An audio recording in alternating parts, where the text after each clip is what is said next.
All right, let's get back to this Model T. In the first video, we learned the compression in number 3 is low for some reason. We don't know why yet. So what I'm gonna do now is put some Marvel Mystery Oil directly into the cylinder.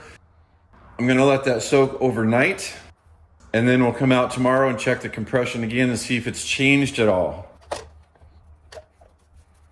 If the compression does come up significantly, that could potentially mean that we just had some sticky rings. Based on the fact that the car was running perfectly before, and that kind of all of a sudden started running poorly, to me that doesn't sound like a ring issue. But of course I'm not sure, so we're gonna try this. On a Model T, the valves are on this side of the head, and the cylinders are over on the other side of the head. So when I put the oil in, I kind of want to put the nozzle diagonally that way so we can find where the cylinder actually is. We'll give it a good soaking here. Let's put the spark plug back in just so nothing else falls down in there overnight. All right, so we'll see you guys tomorrow and see if that changed anything. All right, it's been over 24 hours now that the Marvel's been in cylinder number 3. Now let's do a compression test again. I've got it zip tied to the hood here so we get a better view of it.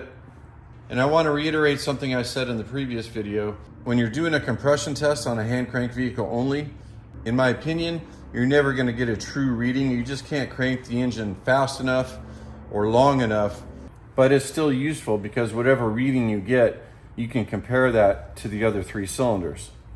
For example, in the first video on cylinders 1, 2, and 4, we got about 30 PSI on the gauge, and cylinder number 3, we only got about 10. So that's why we're focusing on cylinder number 3. And before I start taking the engine apart, you know, giving it a Marvel soak for a day or two is an easy thing to try. So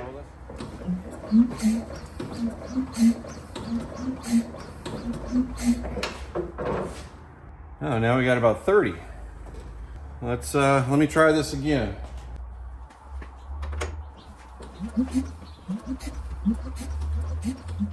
Well, maybe not quite 30, maybe like 25.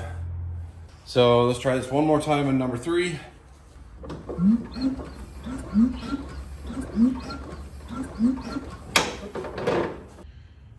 Well, the compression on number 3 seems to be going down every time I do this. So let's try it for a 4th time and see if it goes down anymore.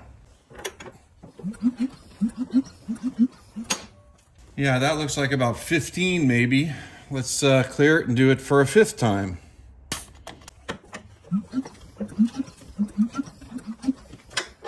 Yeah, it's about 10 now. Might as well try it for a 6th time.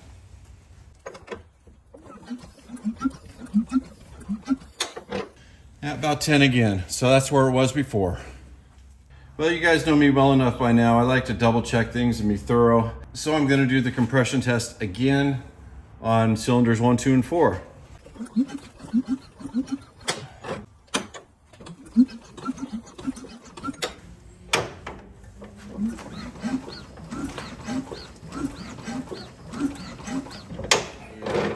All right, here's the compression results I got in the first video.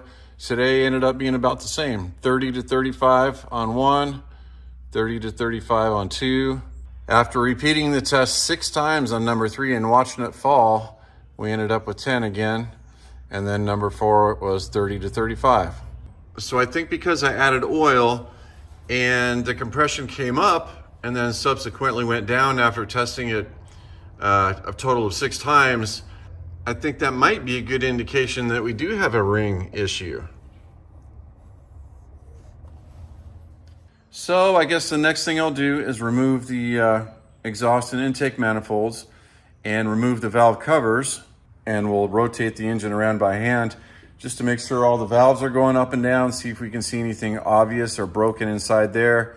And then at that point, we're gonna have to remove the cylinder head no matter what, because if it is a valve issue, we need the head off. And if it's not a valve issue, then we still need the head off to do a further inspection of the problem. All right, it's really not all that much work to get the manifolds and the carburetor pulled off the engine, but there are a few steps to it. First, I have to remove the choke control rod This one happens to be a rather thin piece of wire, so I can just bend it with my fingers and pull it out of the carburetor. Next, we have to remove the air mix control rod, and I'll just push that most of the way into the cab, so it's just sort of hanging there out of our way. We also have to remove the throttle control rod, which is right here, and the only thing holding that in is this cotter key. Pull that out, get it out of the way. Now the paint is actually pretty nice on this car, so I'm going to put a thick blanket right here over the fender. I'm actually going to leave the carburetor attached to the intake manifold just because there's no reason really to take it off. So all we need to do is remove the fuel fitting here and get it disconnected from the fuel line. In case you're wondering, there is a shutoff valve on the bottom of the fuel tank and it's off right now, so we're not going to get gas coming out of there. All right, so the next thing I have to do is get this big exhaust manifold nut removed, and we can't do that from the engine compartment. We have to go around into the cab, remove the floorboards, and get a big wrench. I'll show you how to do that.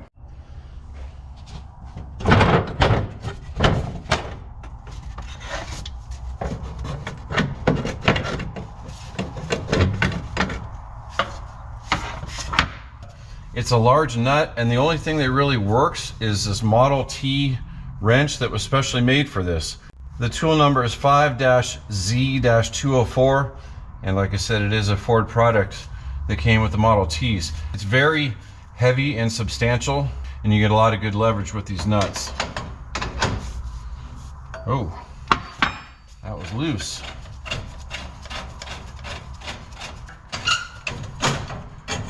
All right, the only thing left is to remove these 4 nuts and clamps, and both manifolds and carburetor will come right off the engine.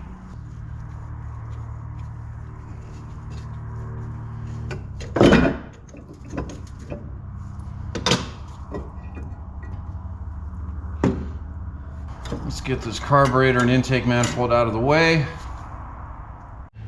All right, let me show you something here real quick. A lot of times these manifolds will become warped. And one way you can tell if they're warped or not is simply get a straight edge. I've got this nice ruler with the brass edge on it. I like to line up the interior edge of the bottom of them.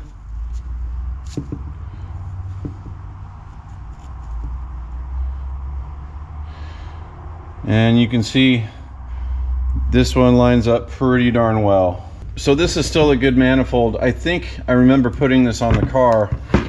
The only issue with this manifold is that sometime in the past somebody drilled a hole in it and put this big plug in here. There's no indication that it's leaking from this plug, so I think we'll be safe to reuse this manifold.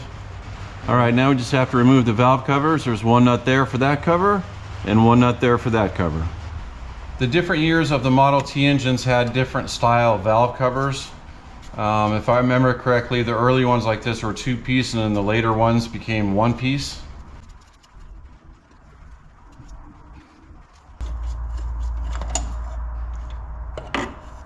Whoa.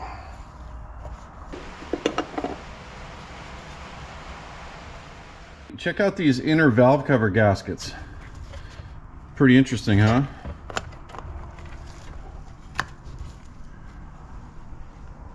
Wonder how long those have been in there. All right, here's our first shot of the lower valves and springs.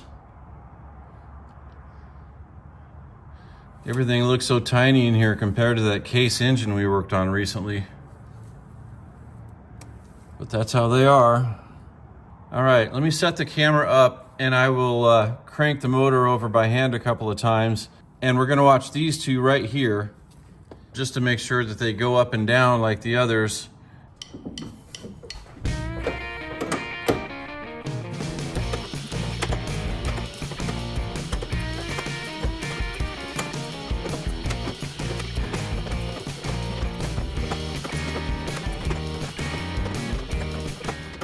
All right, nothing unusual over there yet. So let's go ahead and take the head off. I've already got the coolant drained, and I've got the head bolts cracked loose, so we're just going to spin them off with the drill.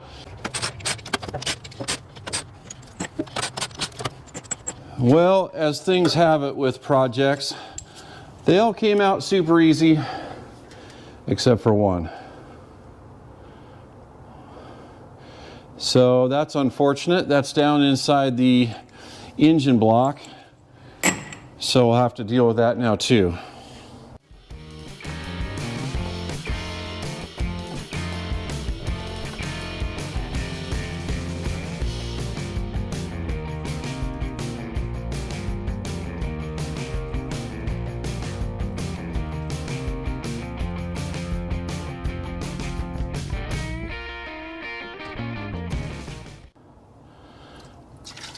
Well, I thought I had drained enough coolant out of the radiator. Evidently not. There's still a bunch in the head, and you can see where it went. The bad news right off the bat is that the head gasket appears to be intact. I don't see any obvious failures there. There's our broken off bolt right there. That was unfortunate. There's a couple interesting things going on here. First of all, for you that don't know any better, these are domed pistons. That is, they're not completely flat on top. They taper off around the edges, and that is not factory equipment for a Model T. These came with flat top cast iron pistons, and this is a magnet right here, and if we try to stick it to the top, you can see there's no magnetism, so we can make the safe assumption that these are aftermarket aluminum pistons.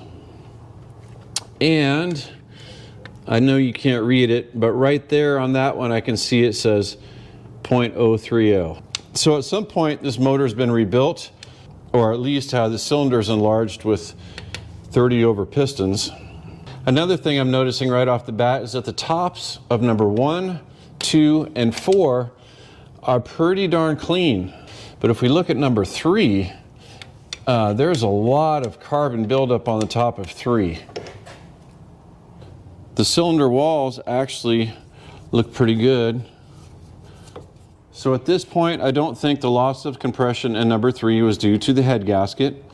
So that brings us back to the valves. It might be something as simple as these valves are just dirty and not seating. What we need to do is get our eyes on the mating surfaces of the valves and the valve seats. And the only way to do that is to remove the valves. So let me go get my compressor, and we'll start by removing these two and do a visual inspection on them.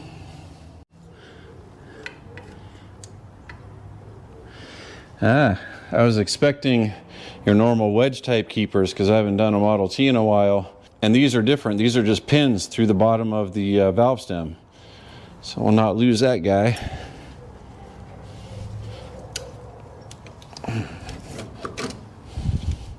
All right, let me rotate the engine, see if we can get that valve to come up, and then we should be able to grab it and pull it out.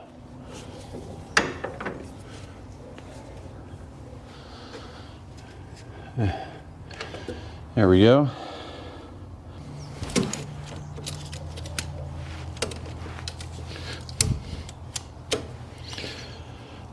I got this little magnet at O'Reilly's last year, I think, or a couple years ago.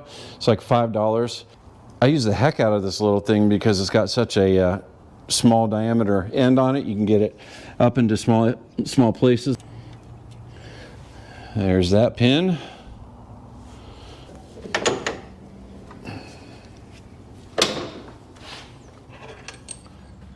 All right, let's have a look at these valve seats to start out with. That's the exhaust. And that's the intake.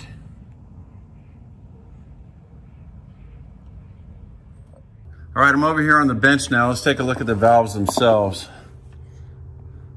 This is the exhaust.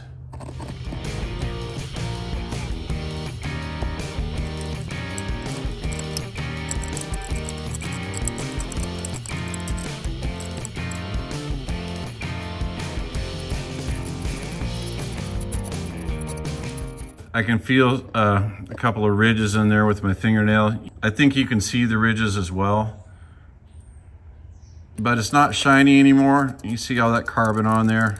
And it looks to me like there's just too much material on here to make a seal.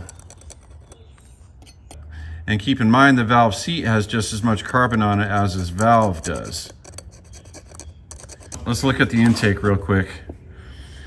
So you can see the intake, I think, is still making a partial seal on that shiny part. And then it gets kind of narrow right in there.